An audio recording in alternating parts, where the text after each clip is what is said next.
Voice of GN நடத்தும் கருத்தரங்கம் பணிந்தது America, Iran வெற்றி அளிக்கும் படிப்பினை. சிறப்புரை தோழர் மருதையன். நாள் 10/4/2026 வெள்ளிக்கிழமை. நேரம் மாலை 6 மணி. இடம் படைப்பு அரங்கம், அம்பேத்கர் சிலை அருகில், கோடம்பாக்கம், சென்னை. அனைவரும் வருக. ட்ரைப்ஸ் பார்வையாளர்களுக்கு வணக்கம். இன்று நம்மோடு இணைந்திருக்கின்ற சிறப்பு விருந்தினர் தமிழக வெற்றி கழகத்தின் முன்னாள் செய்தி தொடர்பாளர் மதிப்பிற்குரிய திரு மணிகண்டன் வீராசாமி அவர்கள். வாருங்கள், அவரோடு உரையாடலாம். தோழர் வணக்கம். வணக்கம் தோழர். தமிழக வெற்றி கழகத்தின் பொருளாளர், மயிலாப்பூர் வேட்பாளர், விஜய்க்கு மிகவும் நெருக்கமானவர் வெங்கட ரமணன். அவர் மீது இன்றைக்கு அவருடைய மனைவி கமிஷனர் ஆபீஸ்ல புகார் கொடுத்திருக்கிறாங்க. அந்த புகார் என்ன, ஏன் அவர் மீது இப்படி சரமாரியான குற்றச்சாட்டு வருது, இதுக்கு பின்னாடியும் திமுக தான் இருக்கிறது அப்படின்னு சமூக வலைதளங்களில் விஜய் ரசிகர்கள் எழுத ஆரம்பிச்சிருக்கிறாங்க. என்னதான் பிரச்சனை, யார் இந்த வெங்கட ரமணன்? பம்மல் பகுதியை சார்ந்த திரு பத்மநாபன் அவரோட மகன் தான் மணிகண்டன் என்கின்ற வெங்கடரமணன். அதுதான் அவரோட ஃபுல் நேம். வெங்கட்டன் சொல்லிட்டு எல்லாரும் சொன்னாலும் இதுதான் அவரோட முழுமையான பெயர். இவர் என்ன பண்றாருன்னா, சினிமாவில் திரு விஜய் அவர்கள் இருக்கும்போது அவர்கிட்ட அக்கௌண்டண்டா சேர்றாரு. ஃபர்ஸ்ட் ஆபீஸ் அசிஸ்டன்ட் மாதிரி வர்றாரு, அதுக்கப்புறம் அக்கௌண்டண்டா ப்ரொமோட் ஆகுறாரு. ஆடிட்டர்னு சொல்றாங்க. அதுதான் நான் சொல்றேன். ஆடிட்டர்னு இன்னைக்கு வரைக்கும் சொல்லியிருக்காரு. அவர் எம்காம் தான் படிச்சிருக்காரு. எம்காம் படிச்சா எப்படி ஆடிட்டர் நமக்கு தெரியல. சிஏ படிச்சேன்னு சொல்றாரு. அந்த எந்த பல்கலைக்கழகத்தில் படிச்சாரு, எந்த இதுன்னு நமக்கு தெரியல. ஏன்னா ஏற்கனவே ஒருத்தவங்களுக்கு இப்போ பிஹெச்டி வாங்கினான்னு சொல்லிட்டு ஒரு சர்ச்சை பார்த்தீங்களா. ஒரு அம்மா ஜோசின்னு சொல்றவங்களுக்கு வேட்பாளராக கொடுத்தால கனிமொழின்னு சொல்லிட்டு, அவங்க எந்த பல்கலைக்கழகத்தில் படிச்சாங்கன்னு தெரியல. அந்த மாதிரி ஒரு பல்கலைக்கழகம் தான் பாரத பிரதமர் மோடி அவர்கள் படிச்சார் பாத்தீங்களா. அந்த மாதிரி ஒரு பல்கலைக்கழகம் எங்க இருக்குன்னே தெரியல நமக்கு. ஸோ அப்படிப்பட்ட ஒரு ஆடிட்டர். எதுக்கு சொல்லணும்னா, அவரோட பின்புலத்தை நம்ம சொல்லணும். இன்னைக்கு வரைக்கும் விஜய்க்கு விபூதி அடிச்சுட்டு இருக்காரு ஆடிட்டர்னு சொல்லி. ஆனா அவர் பாத்தீங்கன்னா ஆடிட்டிங் எல்லாமே வெளியில கொடுத்து அக்கௌண்டிங் பண்ணுவார். ஸோ இப்படி இருக்கிற ஒரு ஆடிட்டர் விஜயோட ரொம்ப நெருக்கமா இருக்கு. விஜயோட நட்பு வட்டத்துல முக்கியமான நபர். கட்சியை பொறுத்த வரைக்கும் பாத்தீங்கன்னா தலைவர், பொதுச் செயலாளர், பொருளாளர், இந்த மாதிரி 3 இடத்துக்குள்ள இருக்கிற ஒரு முக்கியமான நபர் இவர். இவருக்கு பாத்தீங்கன்னா திருமணம் நடக்குது. 2012 திருமணம் நடக்குது. அவங்க மனைவி பேர் மீனாட்சி. இவர் எல்லார் வாழ்க்கையில இருக்கும்போது இவர் சொந்த வாழ்க்கையில் ஏதோ ஒரு பிரச்சனை. அந்த பிரச்சனையை சரி செய்யணும்னா குறைஞ்சபட்சம் அவங்களோட நீங்க அமிக்கபிளா போகணும், இல்லை அவங்களுக்கு உரிய நிவாரணம் கொடுக்கணும். இதுதானே தொடர்ச்சியா வாடிக்கைகள். எப்படின்னா, திரு விஜய் அவர்களை ஃபாலோ பண்ணி தலைவன் எவ்வழியோ தொண்டன் அவ்வழி. ஸோ அந்த மாதிரி இன்னொரு தொண்டரும் இருக்காரு. நம்ம அதுக்கப்புறம் அவரை பத்தி நம்ம சொல்லுவோம். இவரை பத்தி வெங்கட்ராமனை பத்தி மட்டும் இப்போ சொல்லிடுவோம்.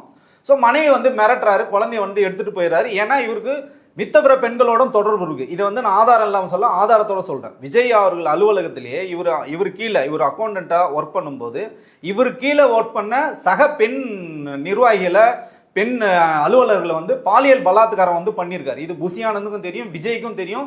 ஆபீஸ்லேயே வச்சு செருப்படி அடிச்சிருக்காங்க இவரை. ஸோ அந்த மாதிரி ஒரு நல்லவரை அன்னைக்கே விஜய் வெளியில துரத்தி விட்டுருந்தாருன்னா குறைஞ்சபட்சம் இந்த கட்சியாவது இன்னைக்கு நல்லா இருந்திருக்கும். இந்த மாதிரி பேர் கெட்டவங்க இவங்களுக்கு இது பெருசே கிடையாது. இது பேர் கெட்டு போறதோ இல்ல இந்த மாதிரி புகார் சொல்றதோ பெருசு இல்ல. இது திமுக எங்க பேர் கெட்டு போனதுக்கும் வெங்கட்ரமணன் உள்ள இருக்கிறதுக்கு என்ன காரணம்?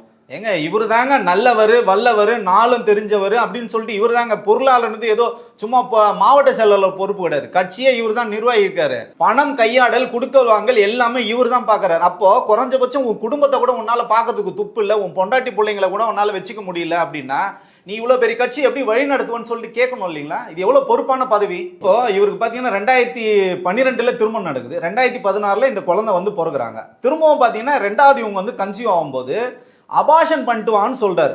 அவங்க அந்த பேட்டியிலே சொல்றாங்க, அந்த வயதான பெண்மணி நமக்கு உண்மையிலேயே பாவமா இருக்கு. அவங்க மாமியார், இவரோட மாமியார் சொல்றாங்க, 60 நாள் கடந்துச்சு, அபாஷன் பண்ண முடியாதுன்னு சொல்லும்போது ஒரு கணவனாக அந்த பெண் மீது உனக்கு கரிசனம் இருந்தா, உண்மையாக உன் மனைவியை நீ நேசிச்சிருந்தா பண்ணாதமா வாமான்னு தான் நீ சொல்லணும். அதை விட்டுட்டு எவ்வளோ மோசமான மனநிலை பாருங்க.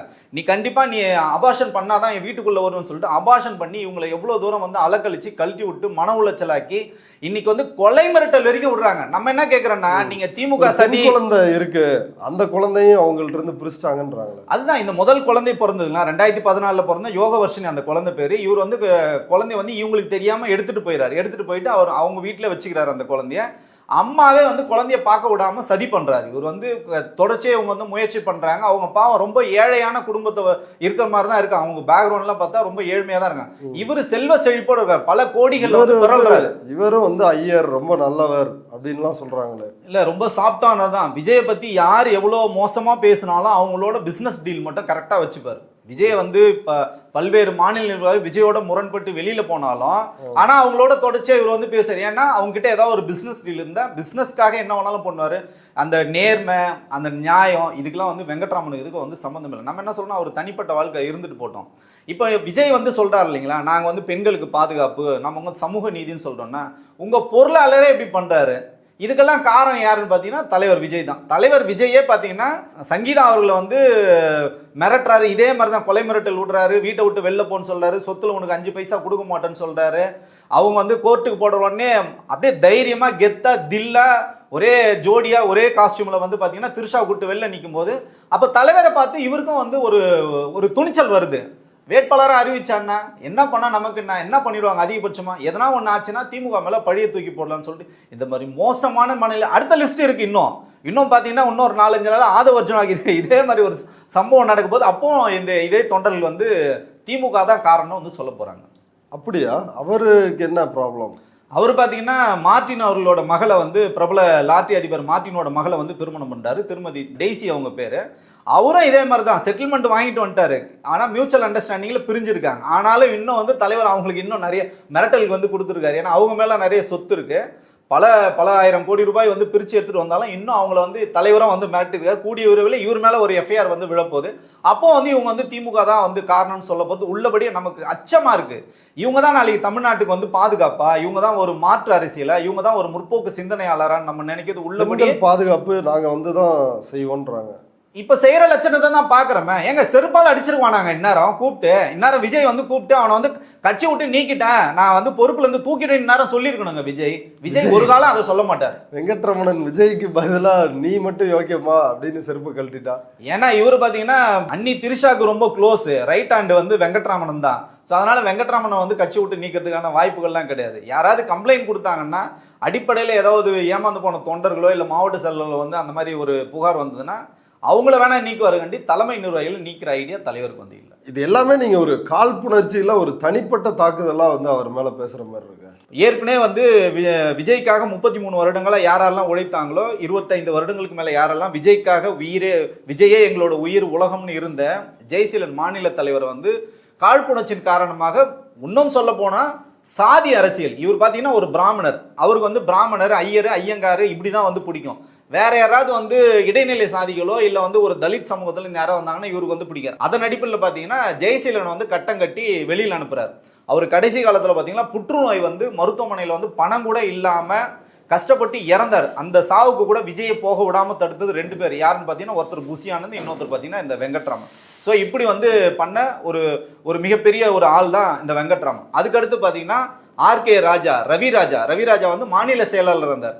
அவரு எந்த விதமான பிரச்சனையும் வம்புது முகம் போகாத ஒரு நல்ல மனிதர். அவரையும் வந்து காலி பண்ண இப்படி ஒவ்வொருத்தரா காலி பண்ணிட்டு கடைசியில பாத்தீங்கன்னா அந்த புலி படம் வந்ததுங்களா, விஜய் அவர்களுக்கு புலி படம் வந்து உங்களுக்கு கூட தெரிஞ்சிருக்கும். அதோட சர்ச்சை திரு பிடி செல்வகுமார் அந்த படத்துக்கு வந்து தயாரிப்பாளர் எல்லாரும் ஒன்னா இருந்தாங்க. ஒரே தட்டில் சாப்பிட்டு வளர்ந்தவங்க. பிடி செல்வகுமார், இந்த வெங்கட்ரமணன், புசி ஆனந்த் எல்லாம் ஒன்னா இருக்கும்போது இவர் மட்டும் ஒரு படி மேலே போய் படம் தயாரிக்க வரான்னு சொல்லிட்டு காழ்ப்புணர்ச்சியில இரவோடு இரவாக போட்டு கொடுத்தது யாருன்னு பாத்தீங்கன்னா இந்த உத்தமர் வெங்கட்ராமன் தான் போட்டு கொடுத்தார். வருமான வரித்துறையில போட்டு கொடுத்தது இவர் தான். அதே மாதிரி விஜய் வந்து இன்னைக்கு இருக்கிற அவருக்கு எல்லா வருமான வரி சிக்கல்களும் உருவாக்குனது இந்த வெங்கட்ராமன் தான். காட்டியும் கொடுப்பாங்க, டேஷும் கொடுப்பாங்கன்னு இவரே என்ன பண்ண தப்பா வந்து ஆடிட் பண்ணி கொடுப்பாரு. அதுக்கு ஃபைன் போட்டா இவர் என்ன பண்ணாருன்னா லிக்விட் கேஷ் எந்த இடத்துல இருக்கு, எந்த சூட் கேஸ்ல இருக்கு, எந்த டிரால இருக்கு, எந்த லாக்கர்ல இருக்குன்ற வரைக்கும் அழகா போட்டு கொடுத்த உத்தமர் தான் இந்த வெங்கட்ராமன். அது இன்னைக்கு வரைக்கும் விஜய்க்கு வந்து சிக்கலா இருக்கு. அதனால விஜய்கிட்டே இருந்து விஜய்க்கே துரோகம் பண்ணிட்டு, சமூகத்துக்கும் துரோகம் பண்ணிட்டு, கட்சிக்கும் துரோகம் பண்ணிட்டு, மனைவிக்கும் துரோகம் பண்ணிட்டு இருக்கிற இந்த நபர்கள் தான் நாளைக்கு தமிழ் சமூகத்துக்கும் இந்த தமிழ்நாட்டுக்கும் தாவேகா தொண்டர்களுக்கும் நல்லது செய்ய போறாங்க. இதை நீங்க நம்பணும். ஓகே தோழர், மக்கள் யோசிப்பாங்கன்னு நினைக்கிறேன் நீங்க முன்வைத்த கேள்வியை. இவ்வளவு நேரம் நம்முடைய பார்வையாளர்களுக்காக உங்களுடைய கருத்துக்களை பகிர்ந்துட்டதுக்கு மிக்க நன்றி தோழர். நன்றி தோழர்.